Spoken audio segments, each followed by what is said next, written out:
மும்மூர்த்திகளில் முக்கியமானவர்னா நம்மளை படைத்த பிரம்மாவிற்கே சாபம் பிடிச்சது. அந்த சாபம் போக்கின இடம் இருந்ததுன்னா ஈரோடு மாவட்டம் கொடுமுடியில் இருக்கிற மகுடேஸ்வரர் திருக்கோயில். இங்கே தான் பிரம்மாவுக்கே சாபம் போக்கின இடம். அவர் தவம் பண்ணி சாபத்தை போக்கிக்கிட்ட இடம். பிரம்மாவுக்கு இருக்கிற திருக்கோயில் இங்கே தான் பிரம்மாவுக்கு கோயில் இருக்குது. இங்கே வன்னி மரத்துக்கிட்ட பிரம்மா அருள்பாலிக்கிறார். முக்கியமாக இங்கே ராகு கேது தோஷம், செவ்வாய் தோஷம் கழிப்பாங்க. நாகதோஷம் இருக்கிறவங்களும் இங்கே வந்து வழிபடலாம்.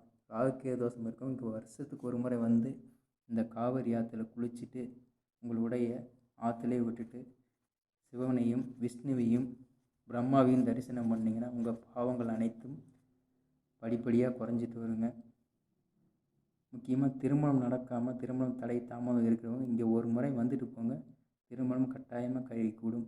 நீங்கள் வரக்கூடிய நாள் நட்சத்திரம் முக்கியமானது. சரிங்களா?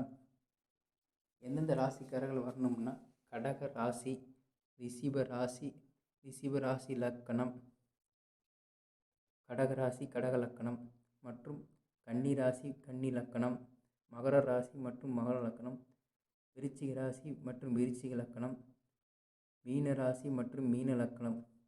இந்த ராசிக்காரர்கள் வந்து வழிபடலாம். முக்கியமாக விநாயகருக்கு இங்கே வந்து வழிபாடு மிக சிறப்பு. ராகு கேதுக்கு சிறப்புன்னு சொல்லிட்டேன்.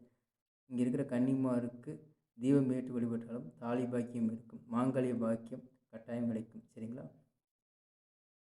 மேலும் விநாயகருக்கு கேது தோஷம் உள்ளவங்க இங்கே இருக்கிற விநாயகருக்கு 9 விளக்கு ஏற்றி, இல்லை என்றால் 16 விளக்கு ஏற்றி, நெய் விளக்கு நல்லெண்ணெய் விளக்கு ஏதாவது ஒரு விளக்கு ஏற்றி விநாயகருக்கு 16 குடம் தண்ணீர் ஊற்றி, 16 இல்லை என்றால் 48 குடம் தண்ணீர் ஊற்றி அருகம்புல் மாலை சாற்றி விநாயகரை 27 முறை வழிபட சுற்றி வலம் வந்து நீங்கள் விநாயகர் வழிபட்டாலுமே உங்களுக்கு இருக்கிற கேது தோஷம் விலகிருங்க.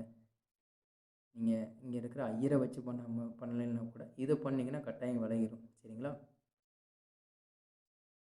தெரிஞ்சவங்க இருந்தாங்கன்னா ஐயர் மூலயமா வந்து நீங்கள் ராகுகேது தோஷம் நிவர்த்திக்கலாம். முக்கியமாக செவ்வாய் தோஷம் நிவர்த்தியாகும். நான் மேலே சொன்ன ராசிக்காரர்களுக்கு சிறப்பாக இருக்கும். சரிங்களா? மற்ற எல்லா ராசிக்காரர்களும் வழிபடலாம்.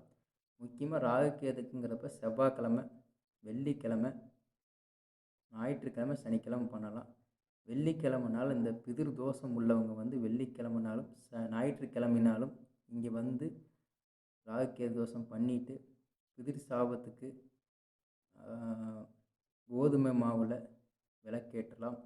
கோதுமை மாவோட அரிசி மாவும் கலந்து விளக்கேற்றுங்க. உங்கள் பிதிர் சாபம் விலகும். சரிங்களா? இங்கே லட்சுமி தேவிக்குன்னு ஒரு தனி ஸ்தலம் இருக்குதுங்க. லட்சுமி வழிபாடு பண்ணுறவங்க வரலாம். இங்கே பிரம்மாவுக்கு இருக்கிற வன்னி மரம் ரொம்ப பழமையான 300 ஆண்டுகள்னு சொல்கிறாங்க. 300 ஆண்டு 3000 ஆண்டு சொல்கிறாங்க. 3000 ஆண்டுகள் பழமையான மரம். இந்த மரத்தை 27 முறை வணங்கி சுற்றி வந்து பிரம்மா வழிபட்டு போனதுனால சிறப்பாக இருக்கும்.